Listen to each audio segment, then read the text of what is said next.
Srisailam UP school ఓబురువారిపల్లి నందు అల్లూరి సీతారామరాజు జయంతిని ఘనంగా నిర్వహించడం జరిగింది. అల్లూరి సీతారామరాజు జయంతి సందర్భంగా ఆయన చిత్రపటానికి పూలమాల వేసి కరస్పాండెంట్ మరియు హెచ్ఎం దామోదరవల్లి ఆయనకు జేజేలు పలకడం జరిగింది. తర్వాత కరస్పాండెంట్ యువరాజ మాట్లాడుతూ అల్లూరి సీతారామరాజు జూలై 4, 1897 సంవత్సరంలో పశ్చిమ గోదావరి జిల్లా పాలకుడు మండలంలోని మొగుళ్ళు అనే గ్రామంలో వెంకటరామరాజు మరియు సూర్యనారాయణమ్మ అనే దంపతులకు జన్మించాడు. అల్లూరి సీతారామరాజు బ్రిటిష్ ప్రభుత్వానికి వ్యతిరేకంగా పోరాడిన విప్లవకారుడు. బ్రిటిష్ ప్రభుత్వానికి తాను చూపిన సాహస ధైర్యాలకు గ్రామ మతనిని మన్యం వీరుడు అని అంటారు. బ్రిటిష్ పోలీస్ స్టేషన్లపై దాడి చేసి ఆయుధాలను ఎత్తుకు వెళ్లి బ్రిటిష్ ప్రభుత్వానికి ఉత్తరం రాసి వెళ్లడం జరిగింది. హెచ్ఎం దామోదరవల్లి మాట్లాడుతూ అల్లూరి సీతారామరాజు మొదటి స్వాతంత్ర అమర యోధుడు అయినటువంటి అల్లూరి సీతారామరాజు బ్రిటిష్ ప్రభుత్వానికి ఎదురువడ్డి నిలబడిన మొదటి సమరయోధుడు.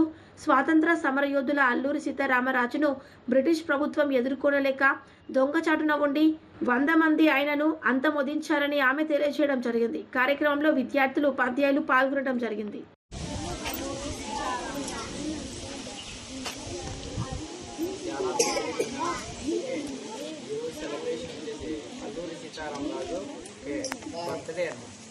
బర్త్డే అంటే ఇక్కడ మనకు జన్మదినం కదా, ప్రతి ఒక్కరూ పుట్టినరోజు జరుపుకుంటారు కదా.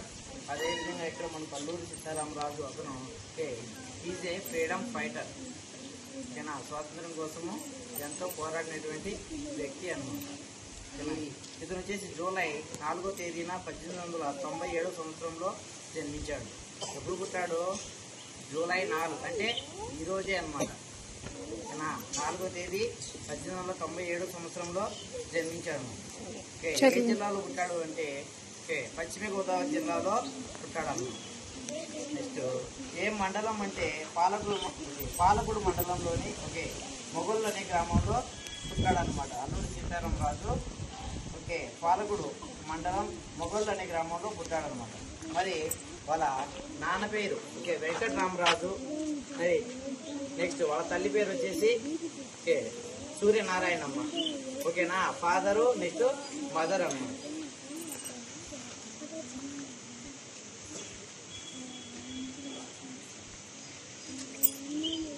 మరి వాళ్ళ నాన్న వచ్చేసి రాజమండ్రిలో ఒక మంచి ఫోటోగ్రాఫర్గా పేరు పొందాడు అనమాట. సీతారామరాజు అతను వాళ్ళ నాన్న వచ్చేసి వెంకటరామరాజు ఒక మంచి ఫోటోగ్రాఫర్గా పేరు పొందాడు అనమాట. 1908వ సంవత్సరంలో గోదావరి పుష్కరాల సమయంలో వ్యాపించిన కలరా వ్యాధి బారిన పడి చనిపోయారన్నమాట. ఆ సమయంలో 1908వ సంవత్సరంలో వచ్చేసి ఎక్కువగా కలరా అనే వ్యాధి అనేది ఎక్కువగా వ్యాపించడం వల్ల ఎక్కువ మంది అక్కడ చనిపోయారన్నమాట. సీతారామరాజు యొక్క తండ్రికి స్వాతంత్రం అంటే చాలా ఇష్టం అన్నమాట. ఓకేనా, సీతారామరాజు వాళ్ళ తండ్రికి చాలా ఇష్టం అనమాట. స్వాతంత్రం అంటే చాలా ఇష్టం. అంతకుముందు మనకు స్వాతంత్రం అనేది లేదు. ఇక్కడ బ్రిటిష్ వాళ్ళు ఎక్కువగా మనకు బానిసత్వం అనేది ఉండేదన్నమాట. అంటే మనకు తిరిగి స్వేచ్ఛగా పక్కనేది లేదు, ఎక్కువగా తిరగాల్సినటువంటి స్వేచ్ఛ అనేది లేదు. బ్రిటిష్ వాళ్ళు ఎలా చెప్తే అలా వినేవాళ్ళం అన్నమాట. మనం ఒకసారి తన కుమారుడు బ్రిటిష్ వారికి సెల్యూట్ చేసే పద్ధతిని ప్రాక్టీస్ చేస్తున్నప్పుడు చూసి అలా చేయొద్దని అరిచాడు. అయితే ఇక్కడ వచ్చేసి అల్లూరి సీతారామరాజు సెల్యూట్ చేస్తున్నాడు అనమాట. అప్పుడు వాళ్ళ నాన్న చూసి అలా చేయొద్దు, ఎందుకు చేస్తున్నావు అని చెప్పనేసి అతన్ని సీతారామరాజును వచ్చేసి అలా చేయొద్దు, వాళ్ళకు సెల్యూట్ చేయొద్దు అని చెప్పేసి గట్టిగా అరిచాడు అనమాట. చిన్నతనంలోనే తండ్రి చనిపోవడంతో సీతారామరాజు కుటుంబం వచ్చేసి పేదరికమైంది. అయితే చిన్నతనంలోనే సీతారామరాజు వచ్చేసి వాళ్ళ డాడీ చనిపోవడం జరిగింది అనమాట. చిన్న కృష్ణంరాజుకు ఆర్థికంగా ఆదుకునేవాడు. వాళ్ళ చిన్నాన్న అనమాట అతను. కృష్ణంరాజు అనే అతను వాళ్ళ చిన్నాన్న ఏదైనా డబ్బులు సాయం కావాల్సి ఉంటే అప్పుడు వాళ్ళ చిన్నాన్ననే అడిగేవారు అనమాట. తండ్రి లేని కారణంగా సీతారామరాజుకు చదువు చాలా దెబ్బతింది. వాళ్ళ నాన్న లేడు కాబట్టి అప్పుడు చదువుకోవాలంటే డబ్బులు లేవు. అప్పుడు సీతారామరాజుకి చదువుకునే దానికి పెద్దగా అవకాశం లేకపోయిందన్నమాట. స్కూల్కి వెళ్ళలేకుండా చుట్టుపక్కల ప్రదేశాలు తిరుగుతూ కాలక్షేపం చేసేవాడు అనమాట. ఓకే వాళ్ళ డాడీ చనిపోయినాడు కదా, నాన్న చనిపోయిన తర్వాత అక్కడ నుంచి నా స్కూల్కి వెళ్ళలేక అతను ఇబ్బందులు పడి స్కూల్ చదువు అనేది మానివేశాడు. ఒకసారి సీతారామరాజుని ప్రధానోపాధ్యాయుడు కొట్టాడు అనమాట. వాళ్ళ హెడ్ మాస్టర్ అనమాట. స్కూల్కి రాకుండా ఉంటే ఎందుకు స్కూల్కి సక్రంగా రావడం లేదని చెప్పనేసి అప్పుడు ప్రధానోపాధ్యాయుడు సీతారామరాజుని కొట్టాడనమాట. ఆ తర్వాత నుంచి శాశ్వతంగా చదువు మానేశాడు. అప్పటి నుంచి అతను స్కూల్కి పోకుండా అక్కడే మానేశాడు అనమాట. చదువు మానేసిన తర్వాత తెలుగు సంస్కృతం, హిందీ మరియు ఆంగ్ల భాషల్లో సాహిత్యం మంచి పడ్డాడు. అయితే స్కూల్ మానేసిన తర్వాత కూడా ఊరికే లేడు అతను. అన్ని భాషలు అనమాట. తెలుగు అయితేనేమి, హిందీ అయితేనేమి, ఇంగ్లీషు, సంస్కృతము, అన్ని భాషలు అనేవి బాగా ప్రాక్టీస్ చేశాడు. మనం కూడా అంతే. ఇప్పుడు మనకు లాంగ్వేజెస్ ఉన్నాయి కదా, తెలుగు, హిందీ, ఇంగ్లీష్. ఆ లాంగ్వేజెస్ అన్ని బాగా ఓవరాల్గా నేర్చుకోవడానికి ప్రాక్టీస్ చేయాలి. చూడండి, అతను చదువు మానేసినా కూడా సంస్కృతం నేర్చుకున్నాడు. తెలుగు, హిందీ, సంస్కృతం అన్ని భాషలు నేర్చుకున్నాడు అనమాట.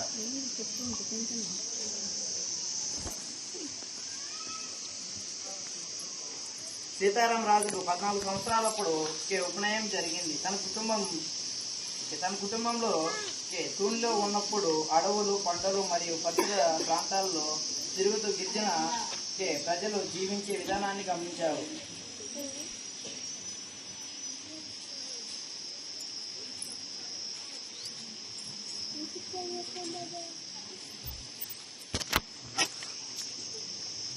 మరి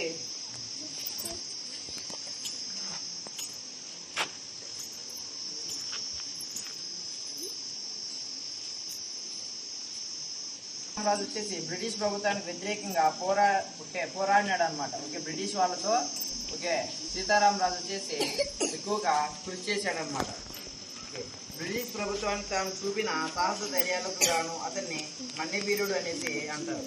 అంటే ఎక్కువగా ఇతను పోరాటం చేసినాడు కాబట్టి ఇతనికి బిరుదు అనేది ఏమిచ్చారంటే మన్యవీరుడు అనేసి పిలుస్తారనమాట. ఆయుధాలను బ్రిటిష్ ప్రభుత్వానికి చెందిన పోలీస్ స్టేషన్లపై దాడి చేసి ఒక ఉత్తరం రాసి వెళ్ళాడనమాట. అంటే ఇక్కడ పోలీసు వాళ్ళకి కానీ ఎవరికి ఇతను భయపడలేదనమాట. అల్లూరి సీతారామరాజు వాళ్ళ దగ్గర ఆయుధాలు ఉన్నప్పటికీ ఎటువంటి భయం అనేది లేకుండా వాటితో పోరాటం సాగించాడు అనమాట.